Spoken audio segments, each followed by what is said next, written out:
Hey guys, it's Westcott45 here.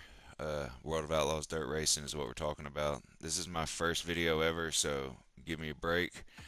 I've helped out a couple guys online here now with their settings and stuff like that, and I've realized there's a lot of videos on YouTube about wheel settings or wheel setup and stuff, but not too much explaining about controller settings and how to kind of adjust those to your liking and stuff like that. And I've had a few people say I helped them out, so why not try? All right, so first thing we're going to go over is just all these and what they mean. These are my exact settings that I run nonstop. The vibration strength, you want that so when you feel your controller vibrating at all, it means if it's vibrating more, it means you're losing more momentum or your tires are spinning and not gripping the track or you're too sideways. So you do want to feel the vibration. I like mine a little lower than 100 because it's just too much vibration sometimes for me. Your dead zone, that's going to be how much of the left stick you can move before it reacts to steering. I want mine on 0 because I don't want to be, barely touching my stick trying to just make an adjustment under somebody or something and not react at all. Like I want it to react immediately and all that stuff. I don't want it to jerk or anything, and that's where we go to the sensitivity and rate. Um, your sensitivity is going to be like how fast or how much and how quickly it picks up your left stick, and your rate is obviously how fast it'll turn the tires, till they're fully turned. What I do with this one is I've told a lot of people it seems to work pretty good is you put them at like 15 and 20, sensitivity at 15, rate at 20, feel it out. If that's too tight, the car will feel tight. Best thing for this is to do this on sliders is what I did. The car will feel too tight with it. Bump them up 5, make it 20-25 or 20-30, and then you'll find a spot where you're comfortable. Some people like, higher sensitivity and higher rates. That just, gives you more responsive and stuff like that. I find it easier to run more consistently and faster and smoother with it not being so jerky on the steering on my controller. Um, so the brake range and brake rate. So on range, on brake and throttle, the range is how much of the trigger L2 or R2 till you get to full brake or full throttle. So when my brake range is 60, what that means is if I hit the L2 button and hold it 60% of the way down, not even all the way, it's already at full braking power. And my rate's at 90, and that means it'll go up really fast. I want that. That's the way I drive. I like to use my brake to, kind of throw the ass end into the corner sometimes if I have to. It's just, that's another personal preference thing, but let's be honest, we're not really trying to use the brake anyways. So, the big thing though is the throttle range and throttle rate. As you play this game, you will really, really, really, really truly understand the importance of throttle control and getting the tires to bite the track if you want to be fast.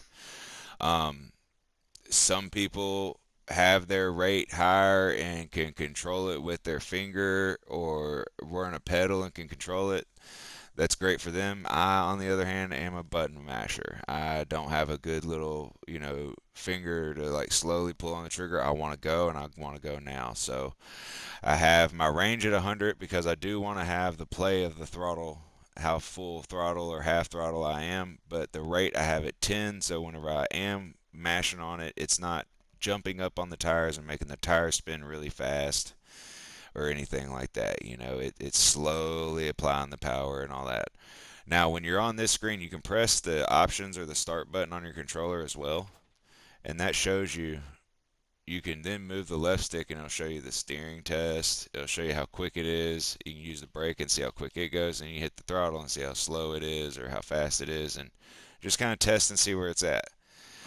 Um, Now, that's pretty much it on the controllers. I mean, the one of the other big things I wish I knew at the time too was whenever you're in a race, you can hit X after you've made a lap, and it'll pull up a thing on the left that shows you your last lap time, your best lap time this session, and your personal best all time at that track. regardless of settings, bump, or whatever. It's just going to show you your best lap of all time. If you press the X button again, it will show you a 5-man spread of, running order. It has split times on it, so you can look at it while you're running behind somebody if they're a little ahead and see if you're gaining on them by running which line and stuff. You can use that, to figure out which way is the faster way or which way you're a little quicker than them. If you click X again, it just disappears. And then if you hit X again, it pulls up the times again. A lot of people, don't understand how some people know their best lap times everywhere and stuff like that. Like, seems like they have them by heart. It's not that. They're just hitting the X button. There's no secret.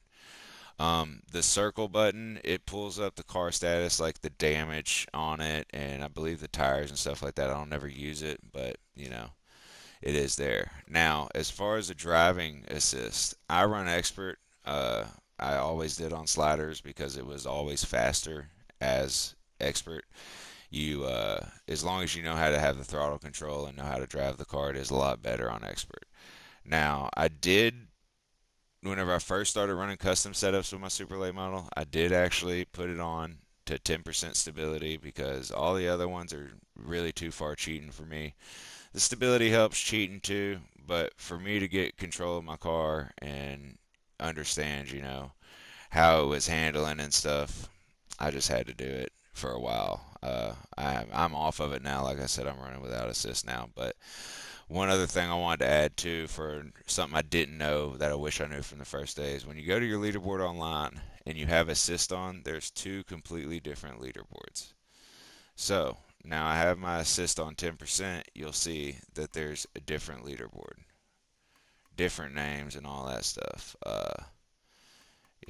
I mean, you can look at it, with those controller settings that I have there with a 10% stability, you can see I've, seventh all time, third,